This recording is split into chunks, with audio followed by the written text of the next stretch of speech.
Hello mga idol, di Joe Boy. So alam nyo ba sa Britannia Group of Islands may isang isla na nag-iisa? Tila napaka-misteryosong kagandahan ng isla na ito. Kaya di ko napigilan puntahan ito. Sobrang ganda. Ang pangalan pala nito ay Jobo Island. Parang Joe Boy lang. Let's go! Hugis pa lang nito ay sobrang ganda na. Pristinong-pristino ang lugar na to. Di dinadayo. Sa video na to ay low tide pero sobrang ganda pa rin.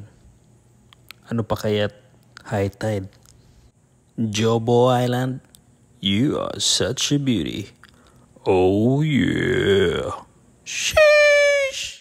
So, ipakita ko sa inyo yung distance ni Jobo Island sa ibang isla ng Britannia Group of Islands. So, medyo malayo nga. Pero, sobrang worth it naman. Kahit malayo, sobrang ganda naman eh. For more content like this, follow and share. Let's go!